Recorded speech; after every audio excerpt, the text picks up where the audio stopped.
Today we are in Nackareservatet, a nature reserve close to where I live, and we're just gonna do a photo walk with the Samyang 145mm manual focus lens and see what we can find.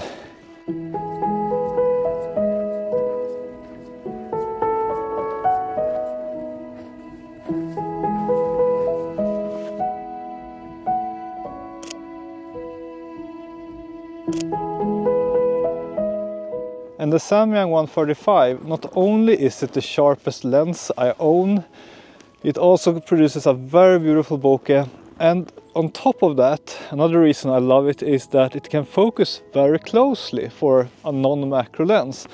I think the maximum magnification is like 0.2 or 0.25 or something like that, so you can take pretty nice close-ups. But if that would not be enough today, I actually also brought my Raynox DCR 250, which you could attach to get very close, I think, with this lens. I haven't tried it yet, but I tried it briefly at home, and it looks like I get very close.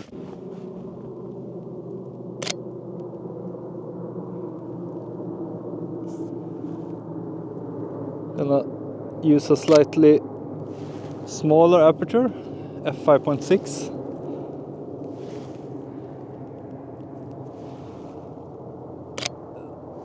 to get a little bit more depth of field here. I love the bluish background.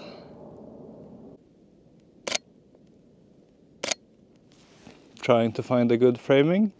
A little bit of the branch I think is best to keep in. And now I shot at f5.6. I'm gonna also try at f2 to get that very soft background. Should maybe be a portrait. Yeah, love that final image. And I think that is one of the main reasons I love this lens, that you can get that super out of focus background that is just so dreamy and clean and smooth.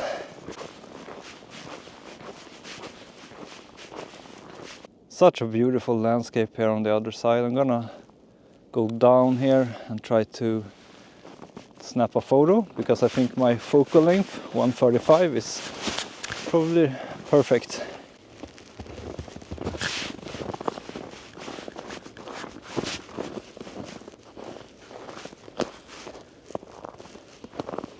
Wow, so beautiful.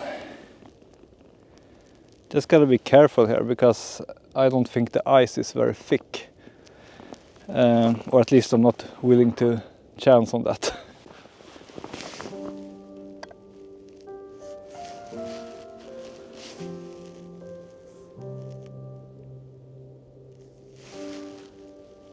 Since this is a long distance and I have plenty of light, I'm gonna shoot at f11, which should yield the sharpest results on the full frame camera.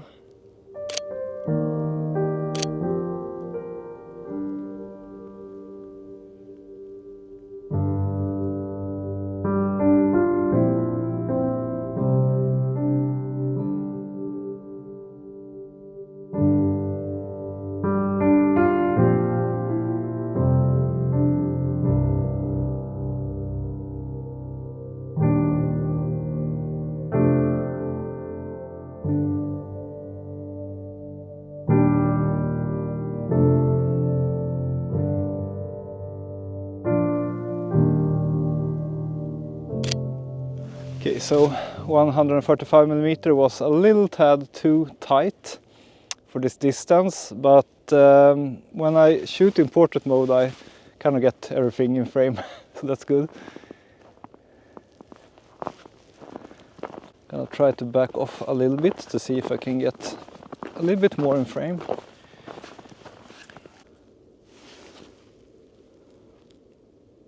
Doesn't make much of a difference. Well, I'm super happy with at least a couple of the photos I took. I love this soft light which you get when you have like clouds that are a bit thin on a cold day like this, and then some sunlight coming in. And even though it's like really the middle of the day, we still have this kind of golden hour light almost. And I guess that is the benefit of winter in Sweden, that the sun goes up so late and it goes down so early that we almost have kind of like golden hour the whole day, because the sun is so low in the sky.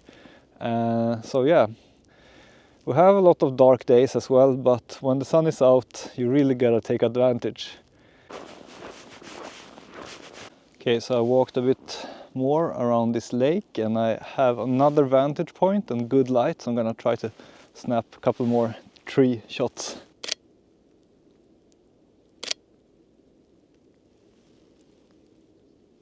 I really love how the seaweed at the bottom kind of frames the photo a bit. For focusing, when I'm taking photos like these, I mostly use focus peaking. And I also combine that with focus magnification. I have a button on my camera to kind of zoom in on the middle of the image to see that I'm really in focus. And I feel that that is plenty, and I just take like 3 to 5 photos with slightly different focus, so that I should have at least one that is perfect. We have some animal tracks down here. I guess it's a hare or something. Could be a pretty nice like abstract / minimalistic photo, so I'm gonna try to capture it.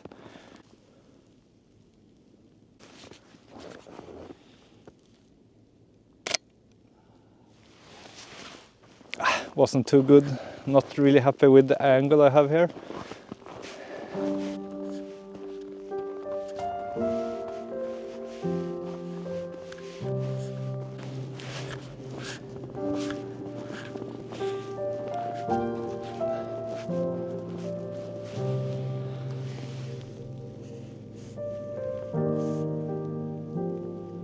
Oh, I have a better angle from up here on these animal tracks.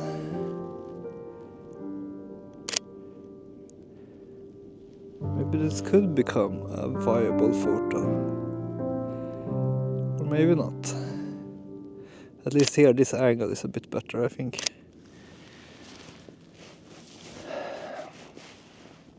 A good thing to think about on a really cold day like today, when it's like more than -10 degrees Celsius, is to keep a spare battery for your camera and keep it close to your body so that it's warm. Because camera batteries, and I mean batteries in general, they don't handle cold weather very well. So usually they run out a lot quicker when they are cold, and that's why you should always keep a spare close to your body, like your inner pocket.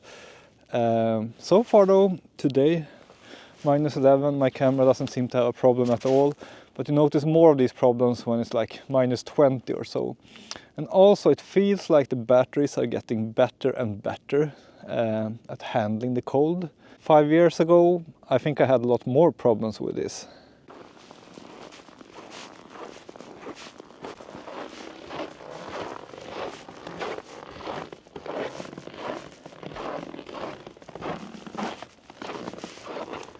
Wow, this is so beautiful. Now I wish I had a wider lens. But at the same time, I think that's the charm with just bringing one lens, that yeah, you have to be creative and try to use it in the best way possible. And many times you get more unique shots because you only have that lens that nobody else would have chosen for that occasion. But you only have that one, so you have to make something good with it. So yeah, let's try it now and see if we can get something nice out of this, even though this is far too long a focal length for a beautiful wide scene like this.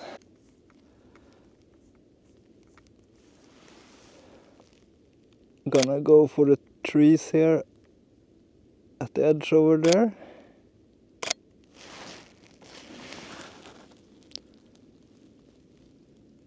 It's really hard to capture the beauty of the scene in a good way when it is tight.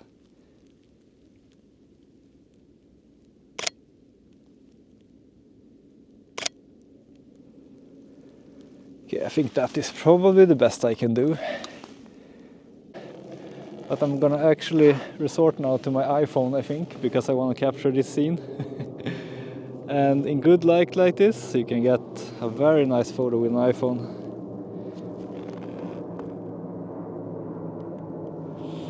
Okay, let's move on. I'm actually kind of surprised how well these gloves, these thin gloves, are holding up today. Minus 11 degrees, but it works okay with these gloves. Of course my fingers are a little bit cold, and I also need to keep moving to not get too cold. But as long as I move, it's fine.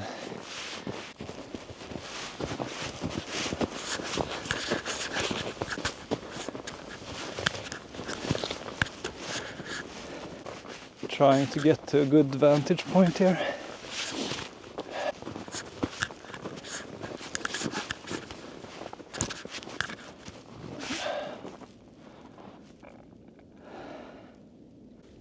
It's funny, I had the intention today that I would do mostly close-ups and macro, but became more of a landscape photo walk. But that's how I like it. I like to be surprised. I like to find things that I didn't expect. It makes it more interesting to do photo walks. And that is why I really love the idea of just bringing a random lens and camera that you feel like using, and then see what you can find and see what you can do with it that particular day. You can never predict the weather, exactly how it will be and stuff like that. So you will always be surprised to some extent, and you can never predict exactly how it's gonna be where you're walking, even though you might have been walking there before. And that is what brings novelty and fun to photography. The sun is pretty low in the sky and it feels like it's about to get dark. But guess what? It is noon right now. It's 5 minutes to 12. So this is as high as the sun goes during this time of the year in Sweden. Let's talk a little bit about camera settings, because when I'm not shooting macro, I use other settings than when I'm shooting macro, obviously. What I typically do most of the time, no matter if I'm shooting landscapes or portraits or close-ups, which is like not quite macro but still very close to the subject, what I do most of the time then is to use aperture priority, at least if I have decent light. And then if it's a bright day like today, I always set the ISO to 100 or 200, like low, because I know that I will have enough light anyway. And then I simply set the aperture to what I think would make the best photo. If I want short depth of field, I set it to f2 or f2.8 or whatever the widest aperture is on my lens. And if I'm shooting something where I need lots of depth of field, I shoot at f8 or f11, and then I just keep an eye on what the shutter speed is, and as long as it is more than the focal length of the lens, in this case 135mm, I know it's gonna be a sharp photo if I'm focusing correctly.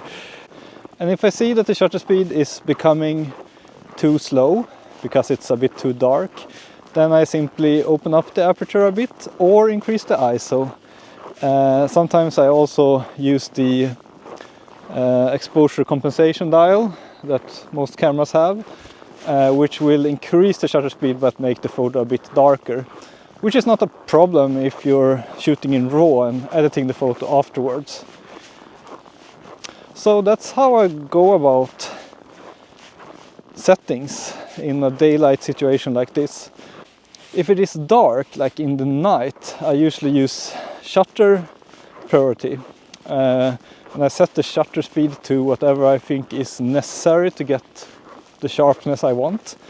So if, for example, if I'm shooting with a 40mm lens, maybe I should set the shutter speed to 1/40th. If I know that the camera has really good image stabilization, maybe I set it to 1/20th. And then I just use auto ISO and set the aperture as wide as I think is reasonable and let the camera decide the rest.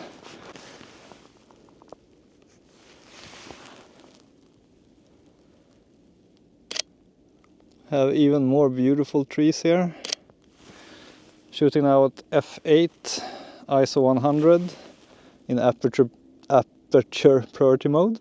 And I see that the shutter speed lands on 100th, which should be enough to get a sharp photo.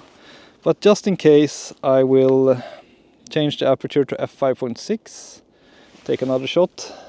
And now I see that, as expected, the shutter speed is 1/200th instead, because we changed the lens aperture with one stop.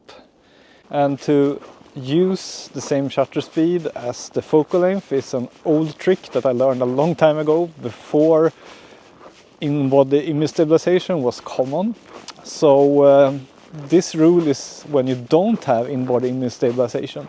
If you have that, you can often use a slower shutter speed than the focal length of your lens. But I still think it's a good rule of thumb. If you use the same shutter speed as the focal length, you're safe. You will get a sharp photo as long as you focus correctly.